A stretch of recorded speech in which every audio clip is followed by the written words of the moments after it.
Hello friends, so I'll be talking on this BaSICS randomized clinical trial which came in JAMA 2021. So I'll just give a brief overview on this trial. It's an important trial for all the intensive care trainees.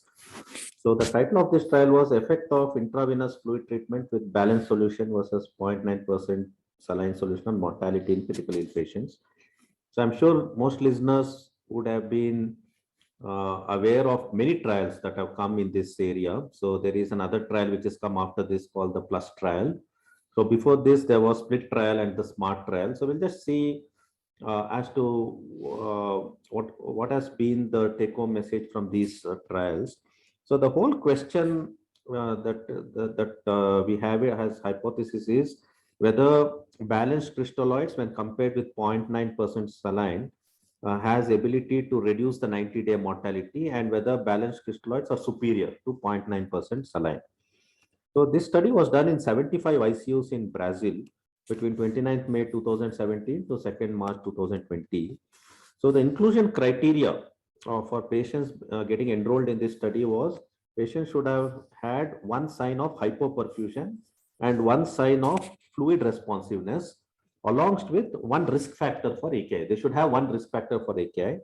And the risk factors could be anything, increased age of the patients, hypovolemia, having underlying diabetes, hypotension, having pre-existing renal injury or post-cardiac surgery or any of the surgery. All these constitute risk factors. So one of the risk factors they should have had. So the background is there were two trials that came, the split trial, which from the Australian group, and there was a smart trial that came from the US group. And there was a dichotomy between these two trials where they compared Plasmalyte with 0.9% saline. So the split trial, which came from Australian group in 2015 in JAMA, 2000 ml of fluid, Plasmalyte or saline was used in each arm, and they did not show any difference. 90-day acute kidney injury, they did not show any difference between the test group and the saline group. But then the SMART trial, which came in 2018 in NEJM by the US group, they gave only 1000 ml of this test fluid in each arm, but they found adverse outcomes in saline group. So they found there was an increase in the 30-day adverse kidney event, which was a composite of death, new onset of renal replacement therapy, or kidney dysfunction. So this was the dichotomy that prevailed between the split trial and the SMART trial. SMART trials showed that saline is harmful in the 90-day composite, or the 30-day composite endpoints of the kidney. So this study was a 2:2 randomization where they compared Plasmalyte versus saline, this Brazilian study.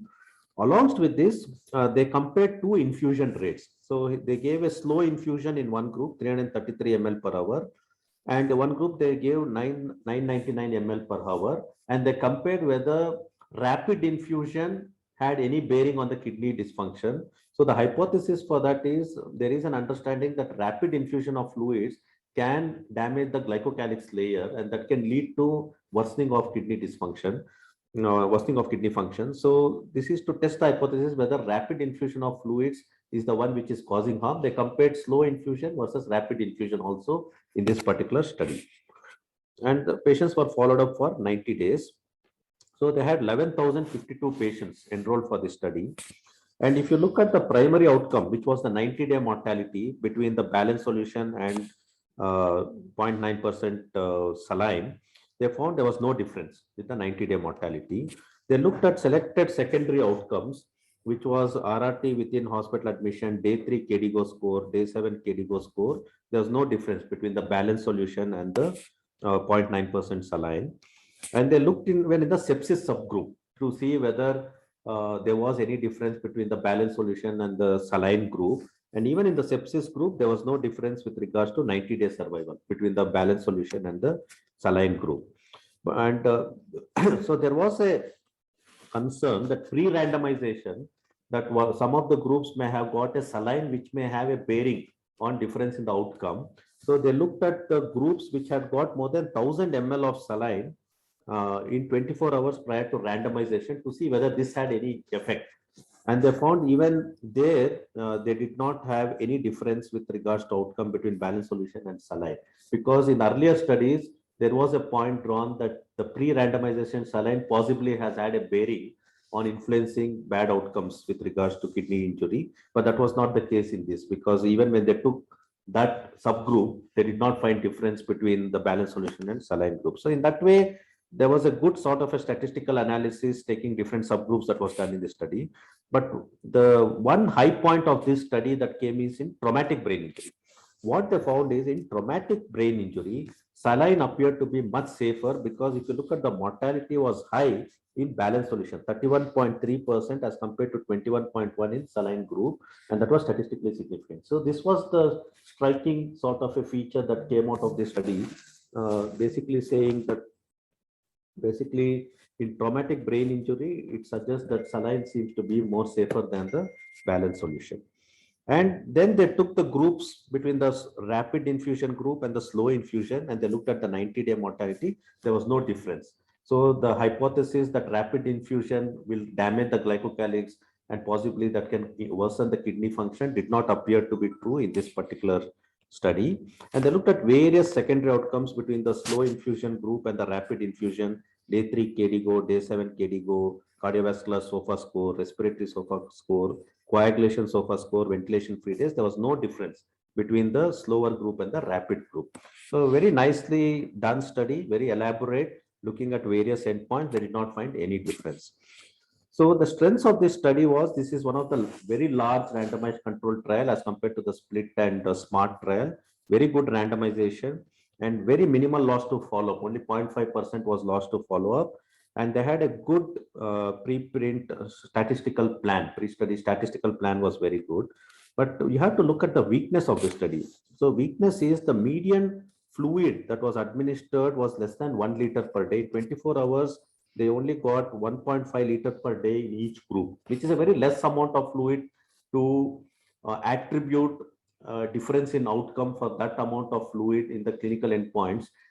Is something which becomes very difficult to substantiate. And at 72 hours, each group had got only 2.9 liters per day in each group. So to say that 1 liter or 1.5 liter of fluid can really influence a change in clinical outcome becomes superfluous. I think that was the weakness of the study.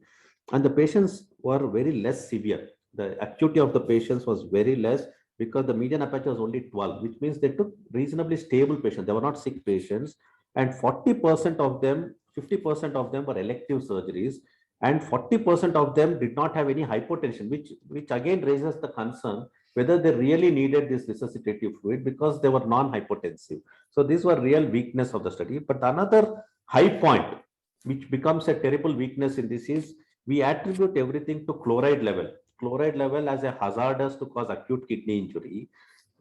So in this study, chloride level was higher, but what would really stump us is the chloride level was 108. The normal levels in this particular study was 105.5.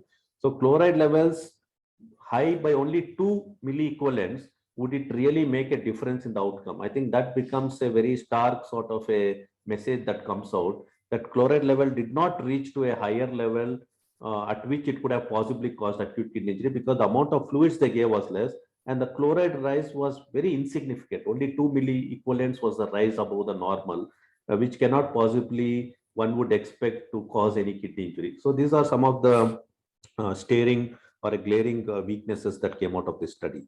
So the conclusions at the end of the study the authors draw was, when you compare balanced crystalloids versus saline, there was no reduction in 90-day mortality. And even when you compare either slow infusion or faster infusion, so it did not have any bearing on 90-day mortality. But what came through this study was 0.9% saline appears to be safer, definitely safer in traumatic brain injury, is something that came out from this study. So again, there were the weaknesses appears very compelling for us because chloride level did not go up and they used very less fluids and they took fairly stable patients, elective surgery, and these are not the typical patients that we see in ICU.